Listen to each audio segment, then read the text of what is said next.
In the name of our Lord and Savior Jesus the Christ, I want to welcome you all this morning to a special edition empowerment class for the African American woman in ecclesiastical leadership. This special empowerment class is entitled Mastering Money, Living Debt Free. I know this is a discussion that we all would like to have, because who would not want to be in a better position financially?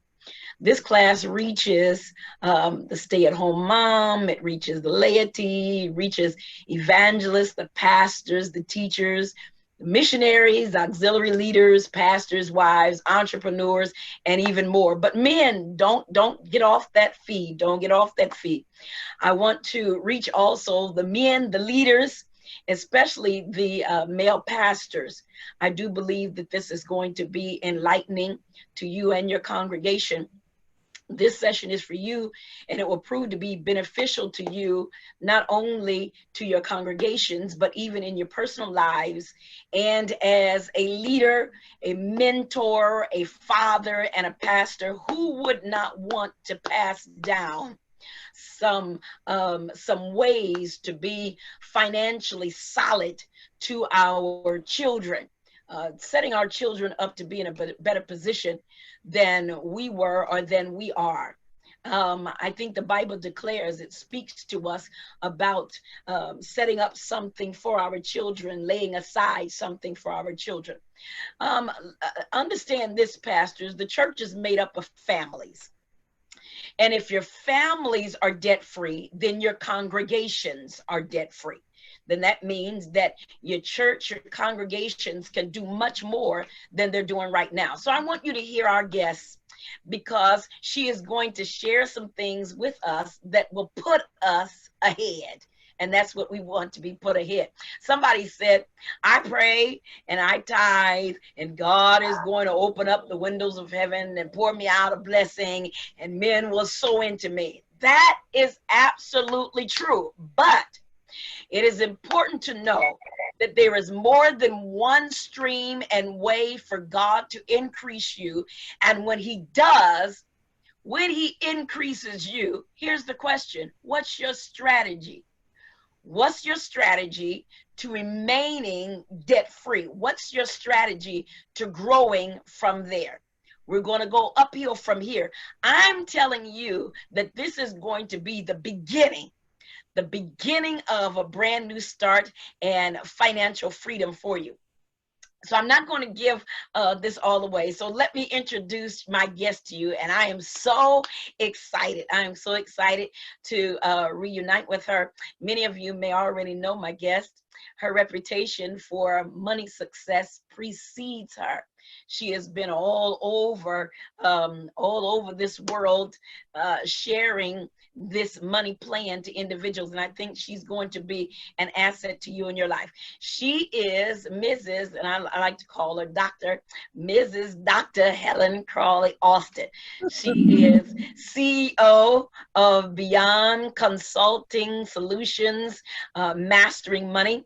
She is a financial literacy coach, and I'm going into stuff that she didn't tell me to share, but I'm going anyway because I think she deserves this. She is an engineer, she's a speaker, she's an author, and much more. We can go on and on and on and on. In fact, I have on me just one of her books that I want to show you, because I think that you're going to want this, and you'll see all my notes and all my papers and things in it, because I've been reading it and I've been enjoying it and trying to apply some of those things. We're going to pull up just a few nuggets out of the book. We don't want to give the whole book away, because just like sometimes we watch movies, and if you give away the movie, then it's like it's not, it doesn't shock you. So I think it's going to be inspirational too. The book is entitled 30 Days to a Better Financial Awareness, Mastering Money. You want to get this book. We're going to share with you how to get that book, and I'm going to have her share that with you also. So let's get into our conversation. I don't want to lose any time. So welcome, Dr. Crawley Austin. Thank you, First Lady. Amen. Glad to have you. I want you, as we're getting into this conversation, I want you to just share firstly your corporate and your faith roots, excuse me, how you came about to be where you are in the corporate world and your concept of mastering money. That's a whole lot right there. But I do want you to put a pin in a comment that you made about Okay. you paying your tithes and you're being faithful, but you may not see blessings or the financial blessings that you expect to see, and why. So I want to make sure I cover that. Okay. Okay. Okay. We want to So get to that. let me just introduce myself. So I'm originally from Steubenville, Ohio. So many of you may know that my two pastors were Bishop Richard Young and Bishop Roy C. Dawkins, who's still in Steubenville. And I moved to Columbus. I worked most of my career at AT&T. So I'm an electrical engineer. I have a master's in computer science. And so I just spent my life coding and 800 numbers and mobile services and that kind of stuff. And I was at Bishop Tillman's church in Columbus, and I got promoted and moved here. And I have to say that God really blessed me through corporate America. Mhm. And it's so amazing. As I was going through my career in corporate America, I was studying the book of Joshua. So I got promoted probably 4 or 5 times in 4 years. So everybody who knew me knew I was a Joshua fan, a Joshua scholar. I knew my battles in corporate America aligned with Joshua's battles. When he was at Jericho, I was at Jericho, you know? And Yeah. so, I moved here, and I really got promoted fairly quickly. I made it to vice president before I was 35. So I was the only black Wow. in the room, not the only black woman in the room. And it was tough going through corporate America, but I enjoyed technology. I enjoyed challenges.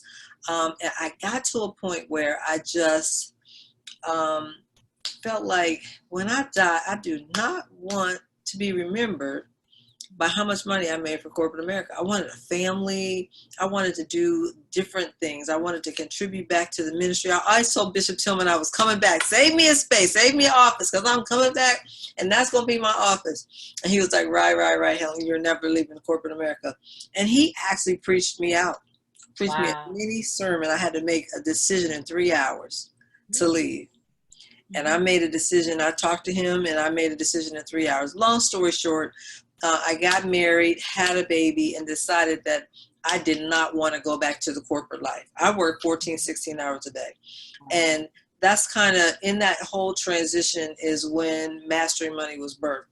And I know that's one of your questions, but so that's my background in a nutshell, and I won't go ahead of myself with your questions. That's why I appreciate that. It was something stood out to me, what you just said, and that is working 14 hours in corporate America, all of the hours that you worked. And some of our viewers that are watching us are working 2 and 3 and 4 jobs in order to take care of their responsibilities. And I hear that when you say working 14 hours, I don't know if that's something that you did because you needed to, or you did because you wanted to get ahead. But I think it's interesting to let them know, is it necessary for them to work so many jobs or do so many hours if they have a better grip on their finances? I was not working that many hours for the money. Okay. I was working that many hours because I was single, and I skipped to work. Oh. People would be like, dang, you are so happy. I loved my job. And the minute I stopped loving it was the minute I left. Okay. So Okay. I was not working, and I understand some people have to do that. But once I started that pattern, and then I had a kid, once people expect you to work that many hours and Mhm. you're a top performer, you stop working that many hours, you're no longer a top performer. It's expected of you, right? Yes. So I knew I couldn't, with a kid, a baby, that I was going to be home at 5 o'clock, or wanting to be home at 5 o'clock, or I would have had to have a nanny and have somebody. So it's a combination of having to balance. That's why mastering your money. There are people who make $29,000 a year and die millionaires. Well, mm-hmm. And that's because of what they're doing with their money. Mm-hmm. And so, we can talk about this later, but a number of people are working because of the lifestyle, and it's a rat race, and Yes. a lot of people are tired. Mm-hmm. And so you have to figure out how to make your money work for you versus you working for money. Okay.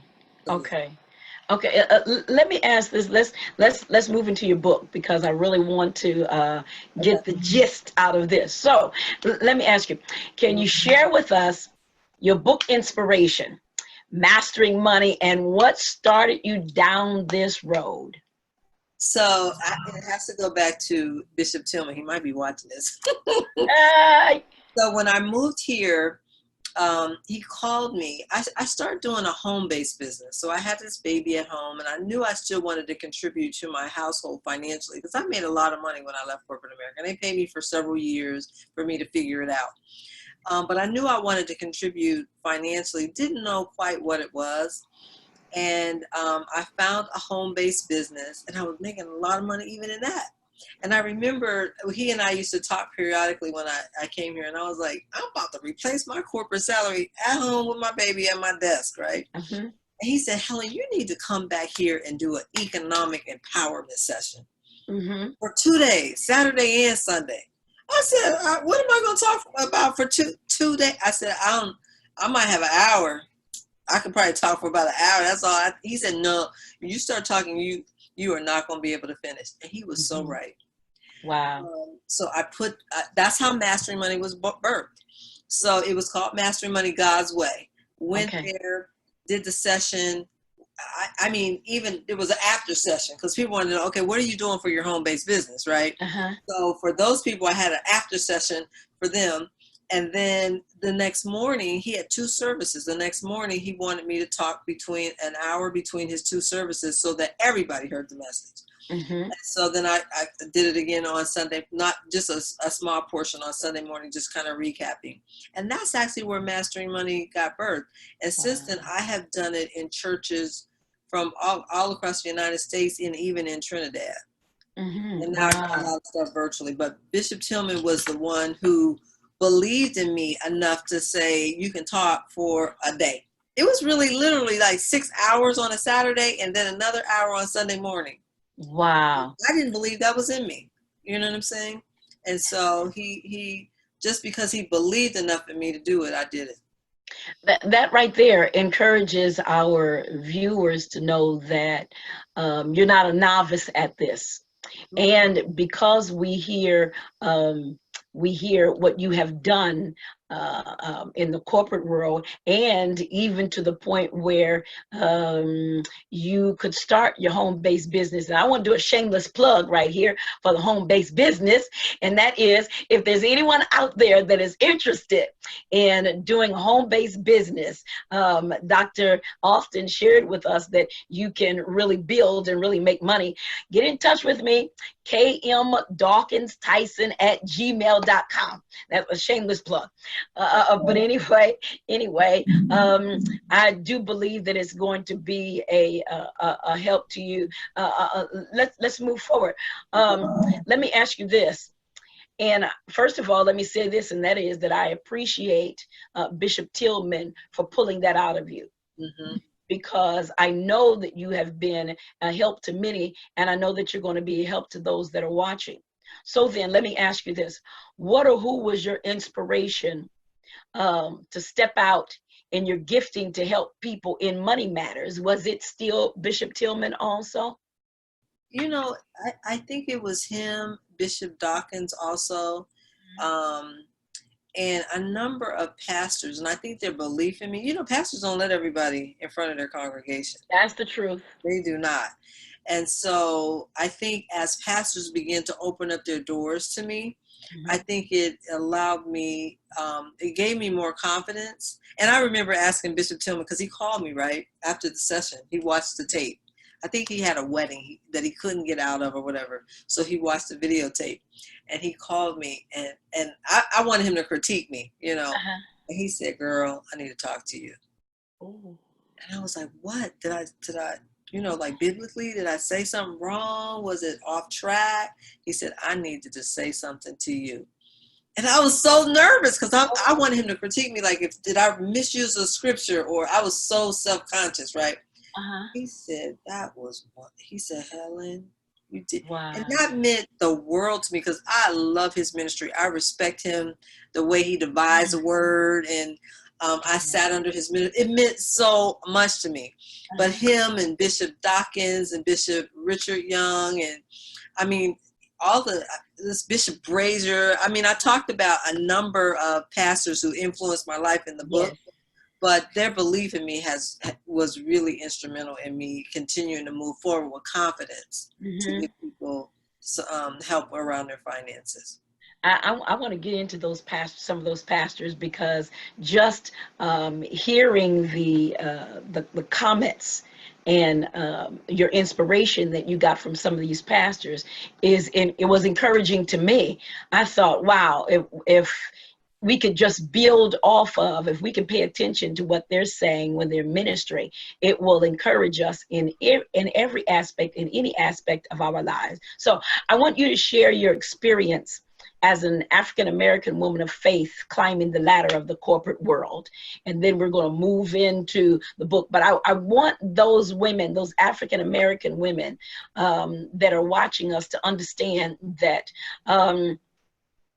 if you're in the corporate world, you don't have to deny your faith in order to get ahead. And how did that help you, your faith help you climb the ladder in the corporate world? I think I touched on it a little bit, but I had some difficult times. Matter of fact, as I was telling somebody my story, they were like, you got a hidden figure story. I mean, I started out in manufacturing, was the only Black. People would walk past my desk and call me all kind of names. And they were all white men. I had a system, but I was responsible for 120 white supervisors. And they hated my guts. And they gave me I was 22. They gave me a hard way to go. So, I mean, I had some really tough situations with particularly white men. And because I'm an engineer, so the universe was basically engineering. And even as a vice president, I had 1,000, maybe 1,200, over 1,000 engineers reporting to me around the world. Wow. And so I got tested. And as a woman, you got to be strong and you got to be soft. You don't want to be a man, right? But you can't cry. Right. So I cried on the way home. But I'm telling you, Joshua really, really, really, the whole book of Joshua got me through my corporate job. Okay. I mean, I would be riding, be like, Joshua, what did you do here? Like, and I started out with, Moses, David, all them. And I'd have Bible conversations, be talking to like Moses and David and Joshua on the way home. Like, okay, what do I have to do here? We put in the network for every major cell phone provider in the country. I'm saying Sprint PCS, we built out. So if Sprint's phone system went down, they were calling me. Wow. In Kansas City. I flew so far many times to Kansas City, it wasn't even funny, just to get beat down because their system. So just having God's word, like, I can't even imagine people going through corporate. I can't imagine people going through life, but I can't imagine people going through corporate America without having God's word to stand on for the next day. You know what I'm saying? Yes. So that's really, and he opened up so many doors for me. He shut down so much craziness for me. And just being able to stand on his word and confidence, like, just really helped in that arena. I want the women that are watching to understand that even though you're battled, even though you may be battled by others in the corporate world, that you are an example of what it is to stay strong and to keep moving, and to understand that even in spite of it all, God will move you to the top. Let me say this, and that is, because we're getting ready to dig into the book. I want you, if you would just share with me, or share with our viewers, how they can purchase the book. We're going to share this again, but I want them to know how they can get the book, they can get this book. You can go on Amazon. It's actually on Amazon. If you do Helen Crowley Austin, it'll come up. You can also go to helencrowleyaustin.com, my website, and actually purchase the book also on Amazon. So Very good. Very good. So then, there's a lot of the 30-day devotionals, 30-day devotional helping books that that deal with various things. And then there are some that deal with finances. And the many that I have read, they always tell you to start with a budget. But when I read your book, yours said something different. You said that you're not starting off with a budget. I want you to talk to us about that, about not starting off with a budget, because so many say, let's put together a budget, but you don't say that first. Yes, so let me just say that the book really was my way of softening money management. Because a lot of people have a fear, but they can't do it. They don't make enough, or it's complicated. They're talking about stock markets, or they start talking about a budget, and it just turns people. I wanted something easy reading. It's short. It's centered around quotes. It's centered around men of God and women of God who preach the word, and I take meticulous notes. While people take notes while people are Yes. I actually went through all of my notes for years. Wow. Years and years. I mean, this book, I heard every sermon I heard is not in this book, but I have an iPad that I have full of notes, sermons. I can re-preach the sermon. I'm sure. And so my goal was to get my thoughts out in a soft way that people could appreciate, in an easy reading that could be fun or funny, or that could just change the way they thought about and understand maybe how I think. And I don't think my belief system is my belief system. It's not 100% perfect, but it's what I believe, right? And so, and it has helped some people, and it has helped me in some areas, right? So I start out with your mindset. And your reason for managing your money. Because if you don't have a reason, you won't manage it long. You might do it for a week or a day. You may look at it here and there. But if you don't have a reason for it, if you don't have a goal set, if you don't have something you're trying to acquire or attain with your money, then you will never, ever master it. You just won't. And so the first step is really to understand your why. Yes. Why would you even do this? Now, some people wake up when they're 50 years old and realize, I don't have nothing. I done worked all my life and I have nothing, right? And so I don't want people to have to do that. And even if you're 50, you don't want to wake up when you're 80 and say, I have nothing. So there's always a starting point. And so I want people to say, here's where I want to be at 50, or here's where I want to be at 80. And then your decisions are different. They matter now. And so that's why I start with the why. Before you can do a budget today, and tomorrow or next week is gone.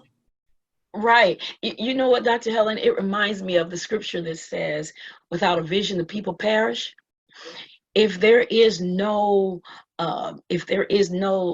direction, if you don't have in your mind, first of all, where you're going before you put anything on paper, then you will abandon. Just as you said, you'll abandon the whole thing. You shared with us some statistics. In your book, you share some statistics. You said that 76%, and probably some of those statistics, I see statistics changing day by day, but you said 76% of American families live paycheck to paycheck. And then more than 25% of American families have no savings at all. Then 40% of adults say they would give themselves C's, D's, and F's, that's bad, on the grasp of personal finance. Let me ask you, what in the world is happening? What's happening? Well, it's still, even in 2019, 70% of Americans save less than $1,000, and 45% had nothing at all. And I think basically, when you think about social media, television, you see all this glamorous stuff. Yes. You know, expensive shoes and purses and tennis shoes and outfits. And people work really hard. And they're like, I just deserve it. You know, and I'm just going to go buy it. And I think so there's this picture of what wealth looks like. Fake it till you make it. You heard that? Yes. And then you wake up and you're 60 or 70, you have acquired no wealth. Yes. So people used to laugh at me because I drove a Toyota Camry hybrid. I buy gas every 2 weeks. I just got rid of it because it was time. Wow. Wore it out. And so they were like, well, I'm going to drive me a Mercedes, 500. Okay. You know, I had people borrowing money from me to get nice cars, but I'm going to drive the car that I can afford because I'm saving. I'm saving for retirement. I'm saving for my kid. I'm investing in my kid. I've got college funds, insurance policies. You know, I'm trying to keep it all together. And you can't have everything. Yes. You know, like if you want a nice house, can you have a used car? Well, people got the nice house, the very nice car, and they're living right on the edge. Yes. Let me ask you this. There's a saying that African Americans, and I'm jumping the script for a little bit, African Americans wear their money on their back, but then our Caucasians counterparts have a tendency, you don't even know how much money they have because they're not wearing it on their back. Is that true? And if so, why is that? Well, look at it. It's a lopsided. So net worth for the Caucasian Americans is about $171,000. The net worth for African Americans is less than $15,000. Wow. Okay. That's a big drop. What? We have no net worth, basically. No, right. And so, is it fair? Absolutely. And I mean, there's a lot of historical reasons why it's unfair. They have unfair advantages in some cases. I mean, we're talking about that now, right? The country is going through this. But the bottom line is, you cannot spend more than you make. But the average American spends 120%. I'm saying the Black people aren't the only ones in debt now. Right. It's across the board. The numbers I'm saying are across the board. It's just that they have more than we have. And so we've got to now figure out and learn how to make our money work for us. Because we know that there's people who make $29,000 die millionaire. Now, I'm not saying that you got to live, you can't have nothing. You got to just, shop at secondhand stores. But I'm just saying, balance it out. Right. If you want a really nice house, maybe you can sacrifice and not have such a brand new car. Or maybe you don't have, you can dress nice and they don't have to have $1,500 shoes. You know what I'm saying? But if you want $1,500 shoes, then don't go buy the new car. Yes. $100,000 car. Yes.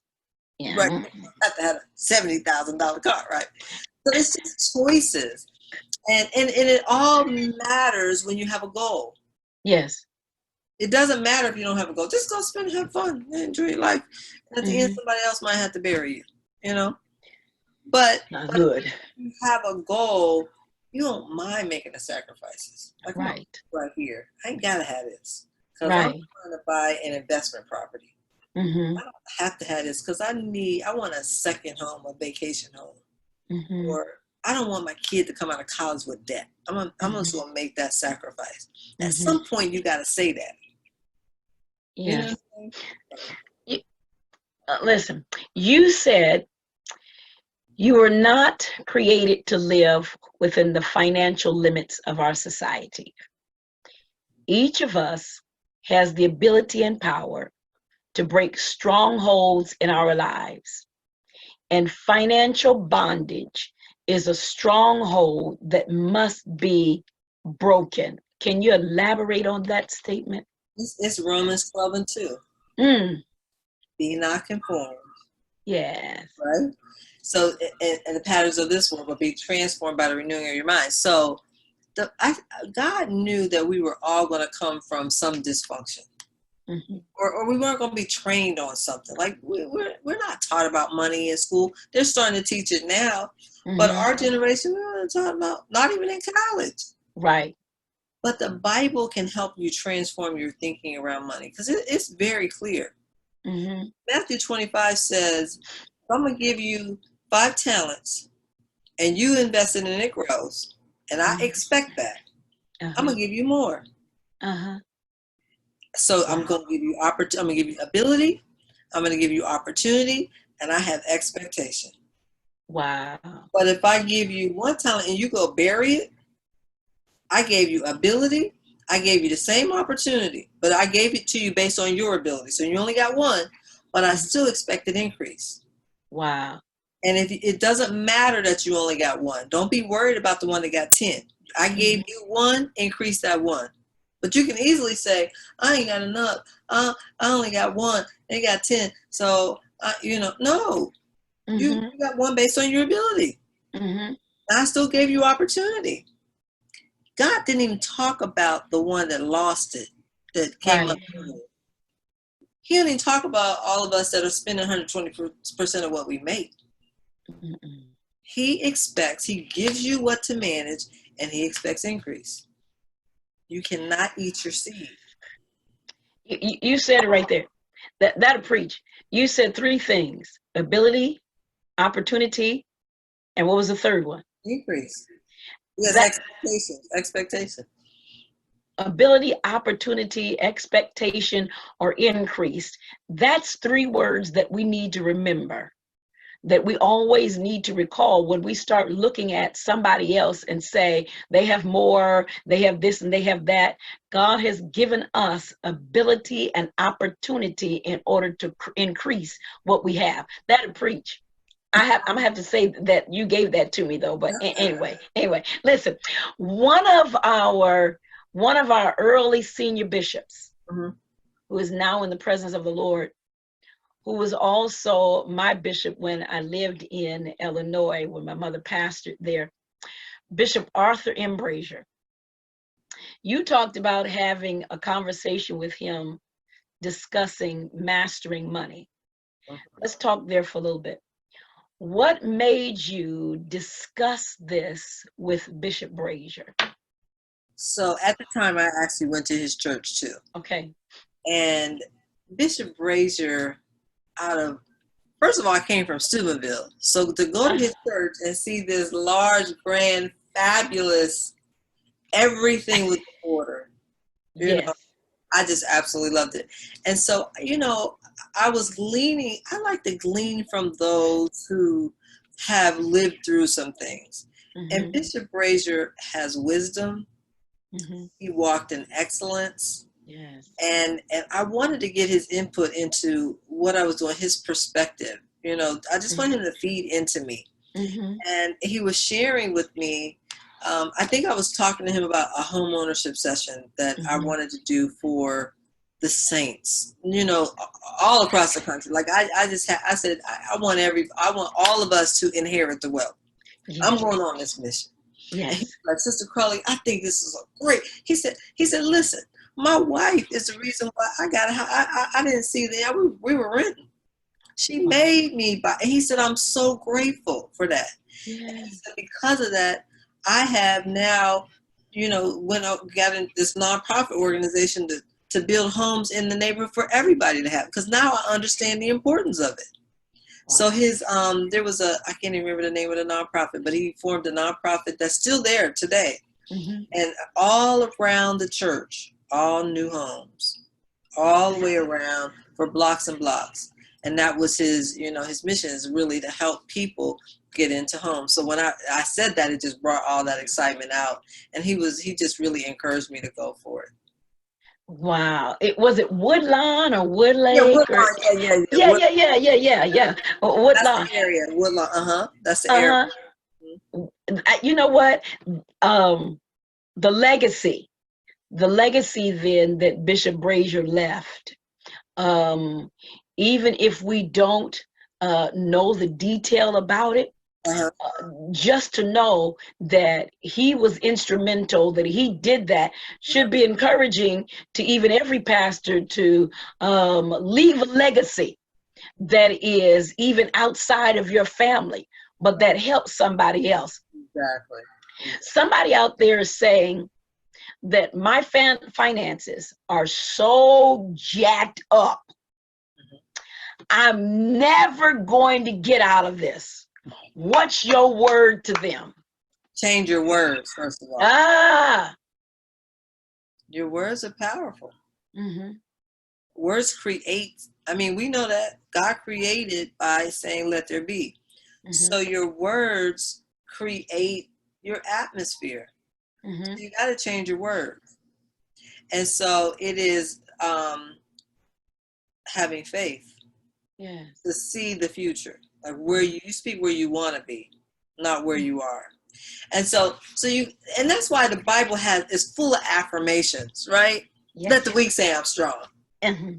I am more than a conqueror. And you ain't conquered nothing yet. Mm-hmm. But you saying I'm not just a conqueror, I'm more than a conqueror, right? Mm-hmm. So the Bible teaches us to use our words as affirmation. Mm-hmm. And so that's the first thing, change your words. Mm-hmm. Secondly, of course, set a goal. Why? What's happening? Like I tell people, if your why brings tears to your eyes, and you got to keep it going till you really dig deep into what causes your heart to turn. Like, for example, I was in a session, lots of people, probably 900 people in a session at this church. I won't say the church. And a lady got up and she cried. She cried so hard because she said, I have never managed my money. My mother hasn't. I was at the church and I said, listen, all of us in our church are responsible for the lights, the water, the heat, the carpet. How unfair for you not to tithe and give offering and make other 20% pay for all of this that you enjoy every Sunday. Say that again. How unfair of that. How unfair of you. And she stood up and she bawled. She said, I want to tithe and I don't have no money I don't know how to manage my money. I've never been taught. I've tried. It's just, I'm terrible at it. And I feel so bad because I am not contributing to my church. And she just cried and she cried and she cried. And so we actually went through building a spending plan. That is where you have to start. Some people call it a budget. I'm calling it a spending plan because people hate the word budget. So, okay, let's figure out how you're going to spend the money. You have your income and you have your expenses. Look at where you are. What can you cut if you need to? Some people are spending things they don't even know. It's just at the end of the month it's gone because they went to 5 birthday parties, 2 baby showers, 4 graduation parties. They gave all the gifts to them. Brought all. They didn't even count it up. They went to the movies, got the popcorn. They go every week, and they get their hair done, and they get their nails done. You ain't paying no bills, and you ain't got no money left. So you have to plan it out. It'll just get away from you. Yes. This month, I can't go to 2 parties. Or 1 graduation, Otherwise, you'll just be like, I got 5 invitations. I got 10 invitations, or I got 20 invitations. What? When does it stop? You have to put a spending. Change your words, figure out your why, put your spending plan, because you will be surprised where your money is going when you know. Key number 1, change your words. Change your words. You said a word just a few minutes ago. You said the word faith. There's a quote that you share from a pastor of 10 years, Pastor Bill Winston. Love the man.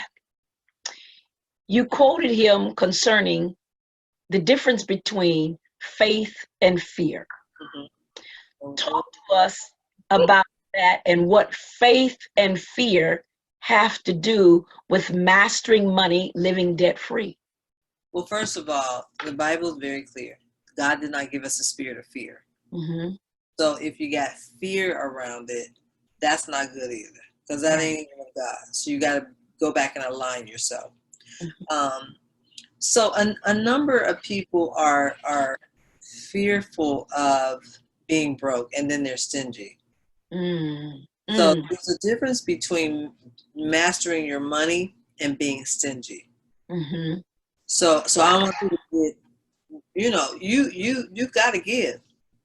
Mm-hmm. And it's so funny because when we think of giving, the only giving we think about is church. Ooh. What about our senior citizens? Ooh. What about our single moms? Mm-hmm. I mean, God laid on my heart one day. I woke up in the morning and God said, give to a single mom. I said, I don't even know a single mom. Uh-huh. That's bad, right? So I called one of my friends who has a daycare. Wow. And she was like, I know this homeless man. I said, no, God said a single mom. I need you. Mm-hmm. And she said, girl, then she called me back. She said, a single mom walked in my daycare and said, asked me if I had hours, because her hours got cut and she needed some work. And I said, what? She said, yes. Single mom. Here's her number. Wow. I had never, let me just tell you, I made my daughter give her what God told me to give her. And I remember driving toward her house, and when I pulled up, I said, God, she don't need no money. I am not giving her this much. Because she don't, look what she don't need no money. I had an envelope licked. And I started to take the money out. So I said, Kayla, I want you to take it and give it to her. We get in, her house is empty. No furniture. Oh. She moved there so her daughter could be in a good school system, but couldn't afford it. Oh. She had, and I from the outside, I started turning around and go back home. I said, God, she don't need no money. And she was in there with no furniture. And when I walked in, she went to Pastor Hannah's church, and she said she did not have the money for her rent. And that Sunday, he told them to speak in the atmosphere what you wanted. Wow.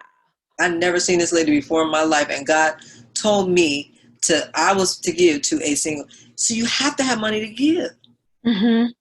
not just a church. If God tells you to give somebody, you ain't got none. You know what? We miss our blessing. And you made a point right there. We miss our blessing when God tells us to do something and we look at the outward appearance of an individual, or we look at where they live and we say, no, they don't need nothing, not knowing that, for example, if we're looking at what they got on, we have no idea that the stuff that they have on doesn't even belong to them. Right. That is borrowed. But we say, God, they don't need this, and have no idea that the house that they live in ain't got nothing in it. Never would have. That's how you know that God said that. Mm-hmm. And you know what? I felt so honored that God would even. I mean, I can't even explain to you how I felt. Like I was just like, dang, God, like for real. You know, she really. Wow. Really had called that out in the atmosphere. And you're right. We hear God saying, giving the offering, but you're right. It's not often that we hear somebody say, God said to give to them. So I'm glad you brought that out, because we need to hear that. So let's go a little bit deeper. Let's go a little deeper. I want you to minister to pastors and to congregations. Mm-hmm. You shared a quote from your present pastor, Pastor Smokey Norfolk. Mm-hmm. The quote was, we have to plant and water. I loved this. We have to plant and water, but God has the hard part. He increases. Talk to us about this inspiration. You give a story in there. You give a story of did you go to, was it a farm that you went to or something? Oh yeah. Was that connected to that quote? Yeah, shoot, you reminded me stuff of the book that yeah. So I was studying seed time and harvest. Uh-huh. And so I live in Illinois, so if you go a little bit further out, you just go to farms, right? Uh-huh. And I wanted to know everything. I talked to a farmer. I wanted to know everything about seed time and harvest and plowing and sowing. Because here's what I realized. God was telling me that you can't eat all of your seed. Yes. You have to plant it, and at first you don't see nothing. Mm-hmm. But first you got to dig the plow. That's your heart and all that kind of stuff. Dig it up, plow the ground.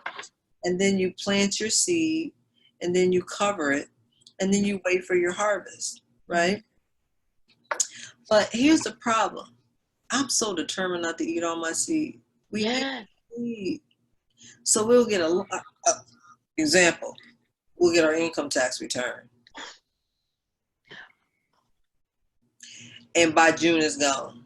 So we go shopping, we go on vacation, and by September, it might not even be September. We get it in April, it's gone in May. We get it in February, it's gone in March. But what if you took part of that and planted it somewhere?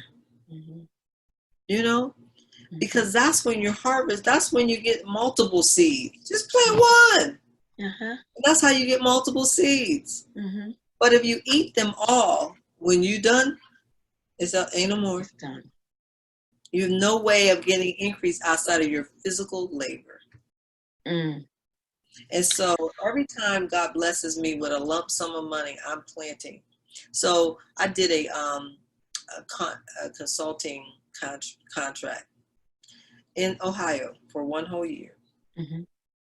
And I mean, anyway, so I decided that I was going to plant 50% of it. Mm-hmm. And so I put a percentage in a real estate investment, and I put another percentage in a business. Mm-hmm. So I felt so good about, I made this amount of money, but I'm putting 50% somewhere. And when I tell you, God bless that seed. Wow. Because you can't eat it all, because it can't. I mean, once that's gone, it's all gone. Wow. Our time is running short. Oh man, I want to talk about so much. I want to talk about so much because I think it's really going to help them.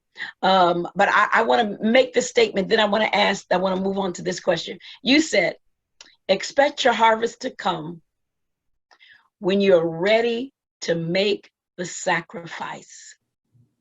What kind of sacrifice are you talking about? For example, that 50%, I didn't have to sacrifice that into a real estate, or I could have spent it. Mm-hmm. But sometimes if you don't have, let's say you don't have 50% of a lump sum of money, mm-hmm. that might mean you have to cut something out of your budget to produce a seed. Yes. Because your income is a seed. Mm-hmm. So you can't spend it all. Yes. So whatever income it is, if you can take a portion of that and plant it. And for some people, it means you got to cut off cable, or cut down your data plan, or cut out eating out, or cut out the credit card, cut out Amazon purchases. Mm-hmm. You know what I'm saying? You may have to cut some fat to produce a seed. Mm-hmm. And unfortunately, sometimes the seeds that produce the greatest harvest are larger seeds. So it may take you a minute. You can't sow $10 and get 50,000. Right. It's hard. Right. You gotta sacrifice enough so that you get a lump sum you can use. Maybe it's down payment for a house. Mm-hmm. That's a seed, because you're gonna get equity in the house. So that's some of the things I teach in the class, is that you got to cut the fat out of your budget. You got to mm-hmm. figure it out. And the good thing about it, I'm not saying you got to live like that forever. Right.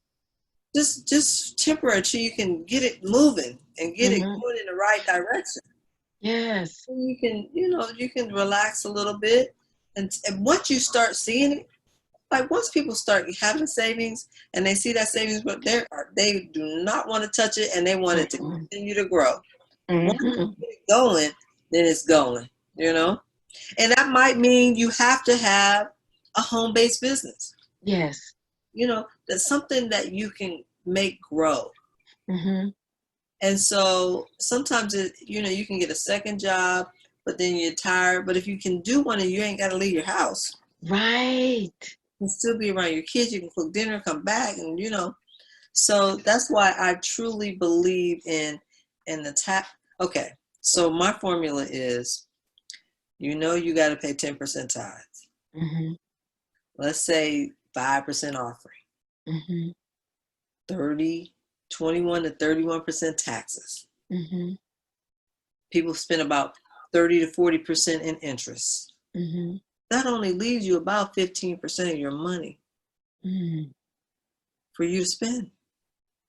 The rest of it goes in taxes, interest, tithing, offering. Well, wait a minute. Then how important or what's left to invest in yourself? Or is that important? And that's why I love the concept of a home-based business. It reduces your tax liability, Mm-hmm. right? And it helps you pay off your debts faster so you can reduce your interest. Mm-hmm. You can pay off them credit cards. And Mm-hmm. so if you can get back 10, 15% that you pay in taxes, that's like getting a raise. Wow. Without ever changing jobs, without ever asking your boss for a raise. But you got to hit it. Like if you're going to do it, you got to do it on purpose and make it count so it can change your life. When there's dabbling, I tell people, don't dabble, go for it. Mm-hmm. And that's why I never understood the power for home-based business until I left corporate America. And everything about me is a tax deduction. Wow. So let me put this shameless plug out there again.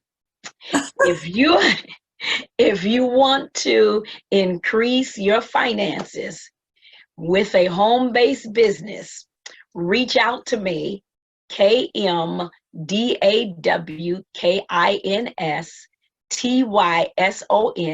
@gmail.com, and I am going to connect you with Dr. Helen, and we're going to get this done, because we have to be tired of going around in circles and tired of remaining where we are, and have the increase that God wants us to have.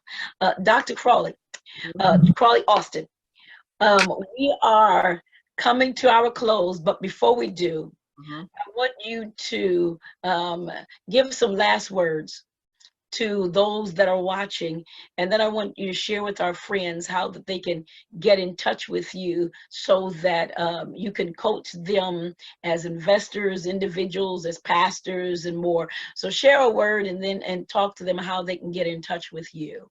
Okay, so my last parting words is, let's turn this situation around and make sure we are transferring wealth to the next generation. Mm-hmm. A number of other cultural groups make sure that their next generation doesn't start from scratch. Mm-hmm. And it's up to us to make sure that, enjoy your life, but make sure you're leaving something for them. I mean, the Bible tells us to leave an inheritance for our children's children. That's our grandchildren. Yeah. I mean, that's enough for your children and your grandchildren, right? But if you haven't done that, now it's never too late. Make sure you are passing something on to the next generation, and plant a couple seeds, even for them. Plant a couple seeds for them so that they start life on another level and they're not starting from scratch like all of us had to do. And some people couldn't help it. I mean, our parents had to fight civil rights and segregation and racism and all that kind of stuff. So some people just didn't, couldn't. Right. But those of us who can, and now that we're in 2020, it's really about spending less than you make and then making sure you're passing on to the next generation. So I can be reached at Helen Crawley Austin on Facebook. Every Monday I do Mastering Money Mondays. And so I've been doing budget tips every single week, little things. I've interviewed some kids on their credit report. What are you teaching your kids about their credit report? It was amazing. I asked, doing little clips on how much people are saving and what's blocking them for saving. And so that I'm trying to put little tips on to encourage people and know that you're not by yourself. I mean, even if your credit report is jacked, you can fix that in 4 to 6 months. Don't let nothing block you. Everything is possible. All things are possible. Isn't that what God said? That's so what he said. Don't feel discouraged. You can turn this around. I mean, it really, in 6 months, your life could completely be turned around as far as your finances. So I'm on Instagram, Twitter. I don't do Twitter as much, but Instagram and Facebook, I'm very, very visible on Facebook more so than anything else. So follow me, join me. I'm going to encourage our friends and our viewers to go out there and look for Dr. Helen Crawley Austin and her tips on budgeting and her tips on financing. I have to say it's been encouraging. There we go. It's been encouraging and uplifting. And uplifting to even me. So I know this has been informative. I know this has been encouraging, and I know this has been inspirational. And if this has ministered to you, and I know it has, I want you to please share. Please share with Dr. Helen. And I should have said that from the very beginning, to push that share button. But I know you can do that even now, to push the share button and share with individuals, especially put some names in there of individuals that you know need to see this. But I also want you to go to her Cash App. The Cash App is $ Helen Austin, $ HELEN AUSTIN, $ Helen Austin. So I want to thank you, Dr. Helen. Thank you so much. I appreciate you. And we have to do this again because I know somebody has been encouraged. So I want you, as we are closing out, to please join the next African American Women in Ecclesiastical Leadership Empowerment class that will be on next Sunday, June the 28th at 8:30 a.m. Eastern Time on Facebook Live at Mount Calvary Pentecostal Church. And we will see you then. Thank you so much, Dr. Helen Crawley Austin, and we'll see you later. All right, bye-bye. Thanks for having me. Bye-bye.